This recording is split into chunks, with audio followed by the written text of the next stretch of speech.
We finally did it. Multiplayer Gaming Podcast has a Patreon you can join right now. You can now get exclusive access to our Discord server and see behind the scenes as we talk about the games you know and love, as well as uncover those gems you haven't heard of yet. You can have the chance to game with Josh, Paul, and I, and get sweet custom shirts, games, stickers, and more. Just go to multiplayersquad.com to sign up for the Patreon.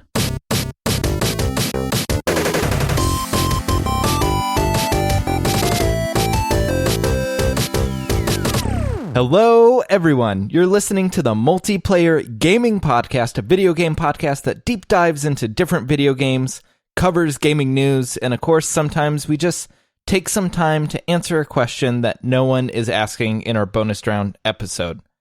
I'm your host, Todd, and today is our This Week in Gaming episode. And as always, I have with me Paul. Hey, Todd. What does a gamer and a burn victim both say? Get wrecked. I don't know. I can't wait to try out my new skin. Oh my God. Jeez. There's nowhere to go but up from here, guys. Oh, man. That is... I love it. It's terrible, but it's... Wow. Yeah, and we have Josh with us, too. I can't really follow that joke up. So, hey, everybody. That's my goal, is just to make Josh flustered that I know, he has right? nothing to add. I'm like, dang it. Oh, this could turn into a war that... doesn't end well for anyone. No. We just slowly escalate into really, really terrible jokes. Oh. All right, guys. It's been the past couple of weeks. I thought it was going to be a fad come and gone, but it feels like it's here, and this game's like moment in the sun. Rust. Hey, I know that game. Rust has been getting all of the news. Rightfully so, man. Dude, this just goes into the power of streamers. Like, yeah. For people that are like, why are these guys talking about Rust again? Rust is making headlines again because a lot of streamers have started streaming Rust lately, and the game lends itself to being absolutely hilarious to watch. And so Rust has seen a resurgence in the last few weeks, so much so that the publisher, or I guess the developer of Rust, came out and said, oh yeah, by the way, I made $1 million 2 days last week off of people buying Rust because streamers all of a sudden started just streaming this game again out of nowhere. It's like the best possible game to stream. It's so fun to watch, especially in how people interact with one another. So, like, we have Rust on our leaderboard at number 4, and it's been out for a really long time, but it's really exciting to see it picking up more steam. If we were playing Rust with only friends, and we had, 100 friends to play Rust with, Rust would be number 1 on our leaderboard. Like that situation, there is no better game or outcome from it. And I think what's really hilarious with what's going on with the streamers right now is half of them want to do like mock trials and cosplay and like building and all that, and then the other half of the streamers are just murdering them so Yeah, much right. so that they finally split the two servers, so they have a PvP server and they have a role-playing server, and they kind of switch back and forth between the two, so people don't get hurt, I guess. I can see the appeal of having both sides, right? Like, a little part of me has always said, if we could play Rust just a little bit more cooperatively, instead of having all 0 to 3 person groups that just always fight each other, that it would be really interesting to have more of a sense of community and role-playing. But at the same time, what does Rust really boil down to? It's just running around and shooting noobs and throwing spears at one another while they scream on the ground and you kill them. So I don't know which side I'd rather play, but they're both great. Isn't it, like, I could be wrong, but I'm pretty sure that I'm not, is like when the guy that developed Rust never intended for it to be like blood, death, and murder and like stealing stuff from people and raiding people's bases and all that. Like, I'm sure he knew that it was a possibility, but I don't think he developed this game. He just developed the sandbox and then said, I want to see what people do with this. And then humanity took over. And it was just like, well, yeah, I'm gonna break into your base. I'm gonna steal everything you own. I'm gonna shoot you. I'm gonna hold you hostage. Yeah, I'm gonna hold you hostage. I'm gonna run around naked and do terrible things to people that aren't expecting them. And yeah, I mean, just all manner of nonsense. The thing I'm looking forward to most in the next upcoming year-ish or so, hopefully, is Rust is coming to console. Like, this is going to explode the game, and there's going to be so many new players that are going to be terrible and can't shoot a bow, can't throw a spear, and like, I want to make sure I'm there to take advantage of the situation. Oh, you're going to see so many people build bases with no airlocks, just all of those new problems. Walls backwards. Oh, yeah. Yeah, soft side out. So we haven't played Rust in a little while. I think we played about 9 months ago, and I was reading over a lot of the changes, and I think what started us talking about it again is that, Todd, you had sent us news that they reset all blueprints across the table for everyone. Now, that's huge because that is putting everyone back at zero progression. Everyone's back on an even playing field. And not only did they reset blueprints, but I think they changed how blueprints work, how progression works in the game. And I'm not entirely sure what the new change looks like. Oh, I can tell you. So now they have a tech tree, which is really interesting. So in the old system, you either had to find an item and you could pop it in a research table along with scrap, and then you could destroy the item and learn the blueprint, or you were stuck running these random experiments in the workbench. And that was one of the worst things, is having to gather all the scrap, running a blueprint, and then learning how to build something really dumb that you don't even want to build, right? So what they did now is instead it's like a progression tree where you have to pop in the scrap and you click on what you want to make, and then it unlocks stronger items. So you can start to unlock armor and clothing, or you can go unlock certain weapons and things of that nature. So it takes away the random experiments, but at the same time, you can still find the item, break it apart, and learn it from a research table. So it really feels like they're making a lot of fine-tuned changes now that it's coming to console, and it seems like they fixed and added a lot of quality of life stuff, which I think is great. Now, have we verified if it's crossplay? I would have a hard time believing it wouldn't be crossplay because it's very like server based. But yeah, it could not be crossplay.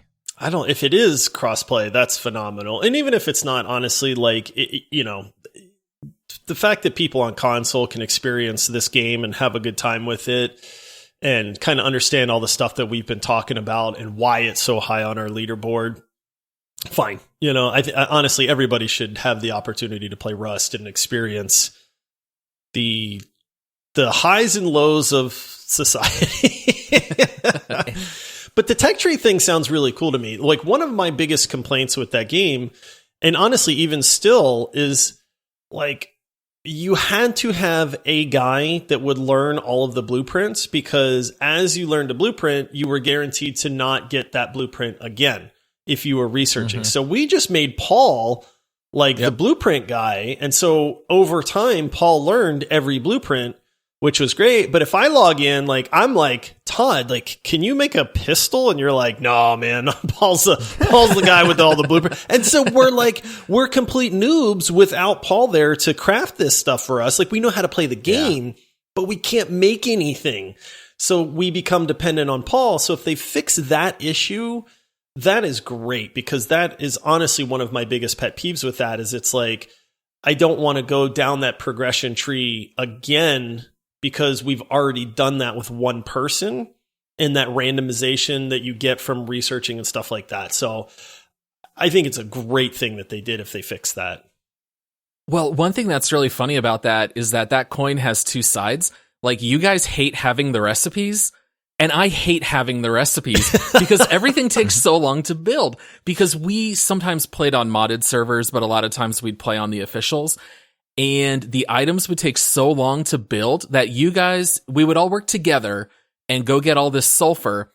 And I would have to stand around for 40 minutes crafting bean can grenades, satchels, and adding all these things together. And so it was really very annoying, I think, for everyone. So I like the fact that you have a little bit more control on that progression and learning those items. Hopefully that'll even things out. And they did say in the December update that they lowered the crafting time on just about everything.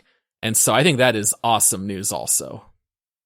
That's the big thing on all the servers. Like, they say instant crafting or 3x crafting or that. And like, you could kind of tell that people wanted faster crafting, so I'm really glad they did that. The one thing that I hated most of all without having blueprints, and it always bugged me, is when you don't have a blueprint for a bullet. And you're like, Josh, do you have any pistol ammo? I don't. Do you have any leftover? And then he's like, I don't have any. And then it's like we just ran out of bullets, and then we're just sitting on our hands, like throwing sticks at each other until Paul gets on. Let's go message Paul, see if he can take a break from work and craft some bullets. I do remember you logging in from time to time to make like rockets or something else. And then you would just log in, be like, okay, where's all the stuff, guys? And then just queue it, because you can queue your crafting, which is great. But you would just be like, okay, this says it's going to be 36 minutes for us to make all these rockets. I'll be back in 30 minutes, guys. And you're just AFK, like it's part of like the fun of the game, but it's also part of the stuff where it's like, there's gotta be a better way. And it sounds like they're addressing some of that, which is really good.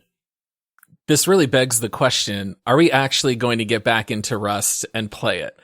Because I don't know if we were all joking or not, but we were all saying, well, obviously we have to get back into Rust with all these changes, wiping blueprints.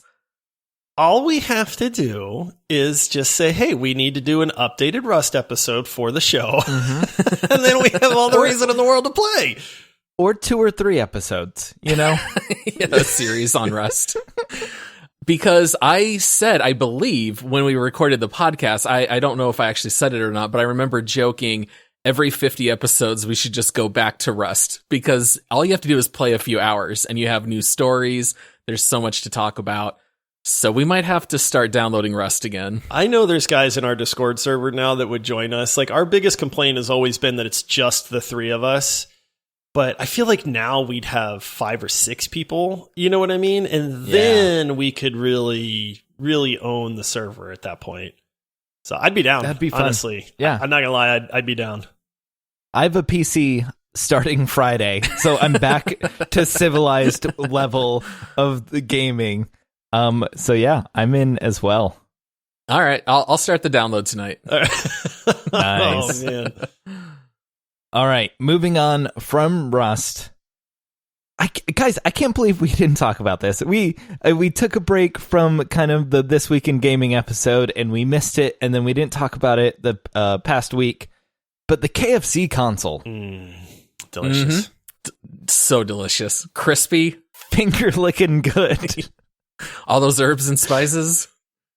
There's this history of fast food chains and gaming that, like, I have memories of playing a Ronald McDonald, like, video game where I had to get all the gems and all that. Like, I don't know. It's always fun and it's always fresh.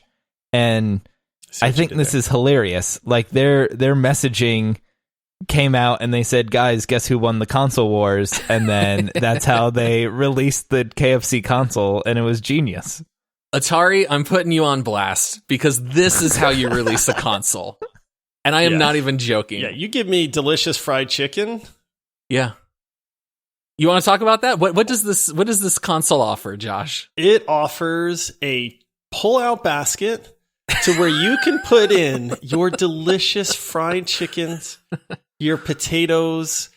I mean, honestly, your hot anything. Pockets. Yeah, your hot pocket. Anything that you would want to eat while gaming, you just stick in this magic tray of goodness, and then it keeps it hot. It cooks it for you and keeps it warm, and then you have delicious goodness while you're gaming. That's what everybody wants, right? I think it says it keeps it warm, just making sure it doesn't cook it. I mean, Which, it if this was a full-on air fryer, like you play Cyberpunk and this thing's like heat is through the roof and it turns into an air fryer, that would be intense and That's probably dangerous. Hilarious. All right, probably dangerous. Yeah. Seriously though, like it's a legit gaming console. They touted the fact that it has ray tracing, it has 4K resolution, it has 240 hertz output. Like it's actually a legit beast of a machine. What platform? Like, what games does it play? So I looked it up. I was trying to get a glimpse of like the chicken? UI. The chicken inside of it that's working. The real draw. No, the like, what does the menu screen look like for the KFC console? I couldn't find anything, and then I kept on seeing PC pop up. So it's not a true console where it's its own like operating system and all that. It you play on Windows and it's just a PC with a chicken warmer inside of it, which is an improvement on my PC. Like my PC doesn't have that. It's a home run idea. I just want the startup sound. You know, when you turn it on and the startup sound, I want it to be like the fryer just bubbling, like frying, you know, that frying sound of the chicken just bubbling in the grease. And like, that's like where then you're just like, now I'm hungry. You know, I gotta give credit to KFC. I feel like they have always had such ingenious marketing. Like, did you guys know over in Asia, people eat KFC for Christmas because they have turned that into a holiday tradition? What? Have you guys KFC, not heard this? Man. No, I am 100% serious. KFC, I don't know how they do this, but they have these huge releases with consoles. They have convinced the world that on Christmas, that's how you celebrate, is you order fried chicken from KFC. It's their number one day of the year of chicken sales worldwide. And if you guys remember, they also brought us the Double Down. Okay. The Double Down is amazing. It's culinary genius. Is that the one where you replace the buns with the fried chicken patties? Oh, yep. Yes. You sure do. Yes. What's funny is I don't even like KFC that much, but I've just always really appreciated the things that they come out with. The one thing that they did do that was the best, because you guys know how much I love Diet Coke. They released the bucket of soda. Do you guys remember this from like 2002? It was legitimately a bucket with a handle, and you could order it, and it was a gallon of soda. And I used to go to KFC. I would get a full gallon of Diet Coke. And it was like $1.50 or something. It was really cheap, and yeah, you got to give them credit. They're ahead of their time. Doesn't that go flat after like a few hours? You just got to drink it fast enough, Josh. Come on. You put a couple straws in there to make sure you can drink it faster. That's the next step. Is the lid for this gallon bucket has the little straw thing where you just pop a straw in the top of it? Is there anything more American than that? It's like all the sodium in that Double Down, it makes you thirsty, Josh. You'll go through it in no time. Oh, before we move on to the next subject, since I did mention Atari, I just wanted to mention one little thing. Did you guys know that you can play Cyberpunk on the Atari VCS? Stop. Does it run like the PS4? It runs single digit frames per second, but it does run. That's 9 frames per second. I mean, that's like most computers, to be honest. So kudos to the VCS for being state of the art. On the other hand, though, the KF console, I guarantee you it runs it a lot better than 9 frames per second. And if not, it's going to smell good anyway. It's true. Yeah. Well, thanks, guys. Now I'm really hungry. How many pieces of chicken does it fit inside of it? That's a stat I never saw. 4. Ooh. I don't know. I'm guessing like 4. It can't be that big. Yeah. Maybe like half a chicken. That's my guess. Breast, wing, thigh, drumstick, and that's probably all it fits.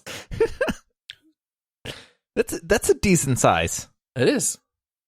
All right, Paul, do you want to go into Hitman 3? Oh, yeah, sure.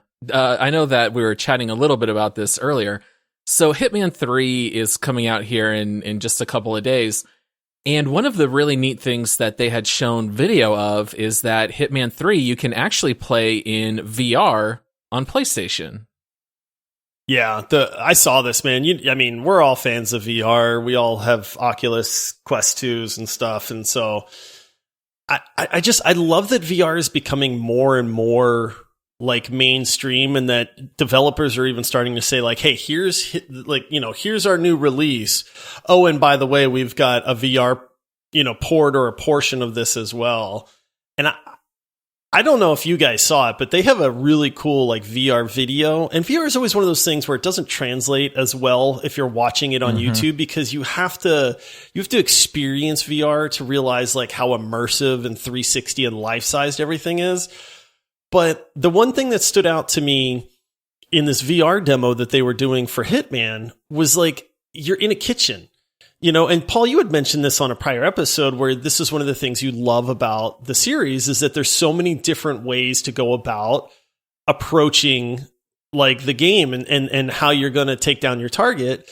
And in like this demo for the VR portion, they showed you like walking into a kitchen, like looking around, seeing a cleaver, picking it up, like holding it down by your side, walking out of the kitchen to like out into the restaurant to where this guy is sitting at a table. And then you see him like raise the cleaver up and then it cuts away. And then in another part, like you're in a bar and you're holding a syringe and like you're trying to get the guy to look away so that you can like put the drugs into his cocktail or whatever. So that's one way to take him out. And then, they showed some gunplay and stuff like that. But then what was really cool, because there's a good bit of stealth in these Hitman games, is they show you walk up and you reach out and you tap this security guard on the shoulder. So he turns around and looks to see who tapped him. And then like you wait for him to turn around and you just punch him to like knock him out, but it was like, that's what you can do with VR. Like, this almost sounds like the Three Stooges. Like it really does. Yeah. Poke him in the eyes. Oh man. So, okay. Grab his nose. So if you really want an extra level of immersion of being an assassin, if you want to really be in the action, you're going to be able to tap a guy at the bar and then shoot the rat poison into his drink. Put the drugs in his drink. Yeah. Okay. I'm pretty sure they're already using this to train special agents at this point. That's like the high-tech training they're going through. But isn't this the dream? Like, you can be James Bond, you can be a hitman, like, not just in the sense of, like, shooting guns mindlessly, but, like, looking around, seeing what's in the kitchen, and then choosing your weapon of choice. That's what VR brings, and that's why, like, VR isn't going to be a fad, is because it has, like, an extra level, and it offers something more to games. You're 100% right, Todd. If you would have asked me what games would be great for VR, I'm not sure that Hitman would have crossed my mind. But as soon as I heard it, that made such perfect sense. Because the Hitman levels are not terribly big, but they are always very vertical. They are packed with people and items. There's always ambient noise. You're supposed to like overhear conversations and go look around this corner. Is there an exit or a ladder or something I can do? And this game having that extra level of immersion makes perfect sense. Being able to race through complicated buildings and set these elaborate traps and then have to escape. I think it's such a great idea. I'm just bummed that I don't have PlayStation VR. Yeah, that's the one thing that I didn't mention is as of right now, it's exclusive to PSVR. I kind of feel like if it does well, like I'm sure that they'll port it to Oculus and Vive and all that. They'll bring it to Steam VR, the Oculus Store, or whatever. Can't imagine that it's going to stay exclusive forever. Yeah, I really hope so. I would love to experience that game in VR. Isn't Hitman is PlayStation like exclusive, right? No, it's also PC on PC. Too. Mm-hmm. Yeah, just the VR portion is on the Steam. PlayStation VR. Yeah, Gotcha. and I would highly recommend checking out Hitman if you haven't. You can probably get one of the last couple games relatively cheap, but I have never laughed so hard as just goofing off in Hitman, because you can just kill and do whatever you want, and then everyone around you will react. And sometimes just for fun, I'll just start throwing haymakers at everyone in sight and just the ensuing chaos. It's hilarious just playing in a sandbox game like that. All right. Well, that is our episode for you today. Thank you for tuning in this week. If you're not subscribed, make sure to go into your podcasting app and subscribe to get fresh content twice a week. If you're on Twitter, Facebook, or Instagram, reach out to us. We love talking to you guys and hearing your thoughts and what you thought about, our episodes and what we've been talking about. If you like Rust, reach out to us. Let's get in the server. We're only going to be playing this game for the next probably 2 months. You can find us on all of our socials at Multiplayer Pod. You can find us on our website, multiplayerpodcast.com, Patreon, multiplayersquad.com, and see you guys next week.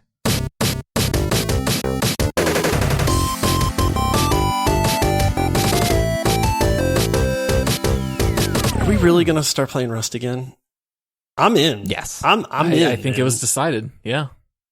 We got to start grinding scrap, boys. I know. Get ready. Man. I got to see this new progression, too. Start banking that sulfur. All right. Well, let's go play some Rust.